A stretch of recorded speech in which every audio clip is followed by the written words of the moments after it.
Mister জেহব সাহেব জাঙ্কুকের সাথে কথা বলার পর তে রুমে গেল, গিয়ে বলল, তে তে বলল, বাবা আসছো, আসো ভিতরে আসো। এবার জেহব ভিতরে গিয়ে বলল, কি রে তে, তোর কি হয়েছে মা? তুই দেখতেছি কয়েক মাস ধরে কেমন সবসময় চিন্তিত থাকিস, তোর কি কিছু হয়েছে?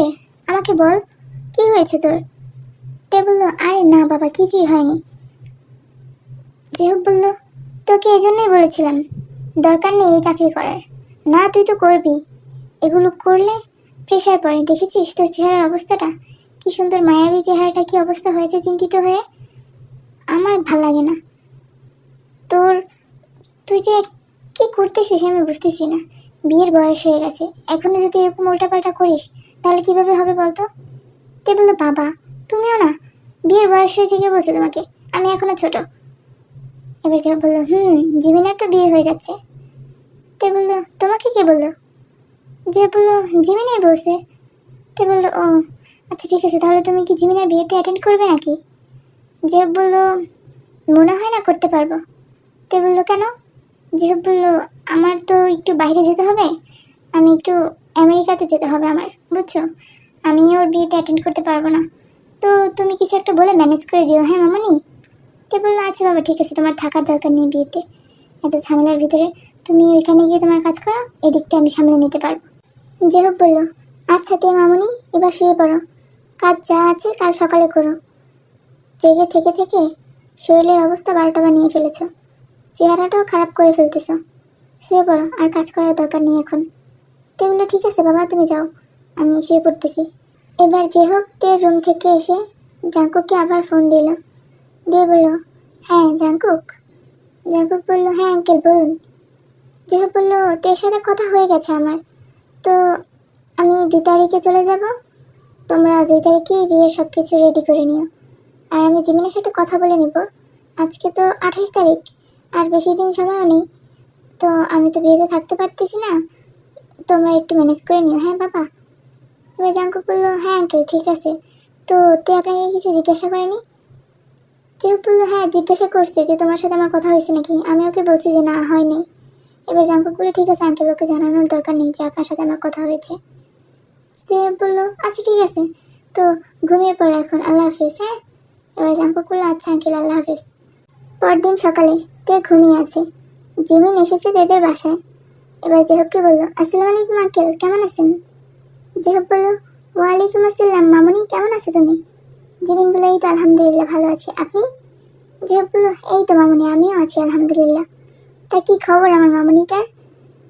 জিমিন বললো, কি আর খবর হবে, এই তো কাজের চাপে আছি কোনো রকম।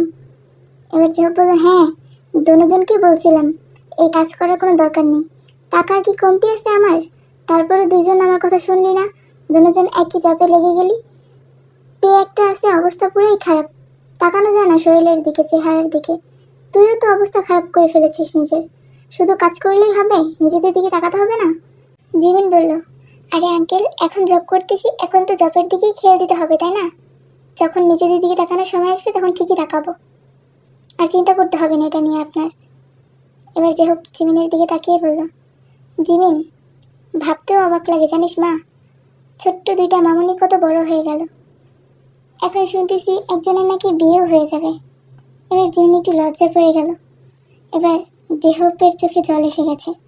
জেহব কান্না করতে করতে বলল, আমি অনেক চেষ্টা করেছিলাম মামুনি তোমার বিয়েতে থাকার জন্য, কিন্তু হয়তো সেটা আমি পারবো না, কিন্তু আমার দোয়া সবসময় তোমার জন্য রইল মামুনি, আমার 2 মেয়ের সাথে সারা জীবন আমার দোয়া থাকবে, চাই আমি থাকি আর না থাকি। এবার জিমিনও কান্না করতে করতে বলল, আঙ্কেল আপনি কি বলছেন এসব, আপনাকে ছাড়া আমি আর তে অসম্পূর্ণ যে। ঝেপ বলল, না মামুনি, এবার তোমাদের ভবিষ্যতের দিকে তাকাতে হবে, আমাকে আর তোমাদের বেশি দিন প্রয়োজন হবে না, তোমাদের নিজেদের একটা সুন্দর ভবিষ্যৎ হবে, তোমরা সেদিকে ফোকাস করবে, আমি শুধু এতটুকু দেখতে চাই, আমার জীবনে আর কিছুই চাওয়ার নেই।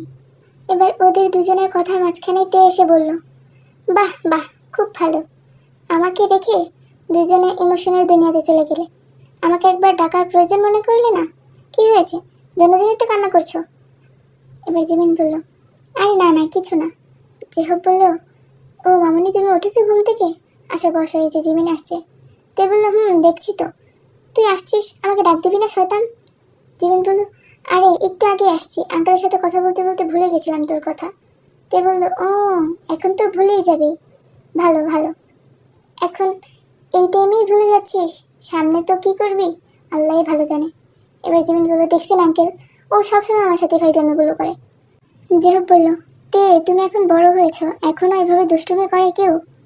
তে বলল, বাবা তুমি আবার বলতেছো? আমি বড় হইনি, আমি কিউট ছোট মোটো একটা বাচ্চা। জিমিন বলল, হ্যাঁ আঙ্কেল, কে বলছে ও বড় হয়েছে? ও তো এখনো আমাদের ছোট্ট গুলুমুলু লুতুপুতুতে। তে এবার হেসে দিল জিমিনের কথা শুনে।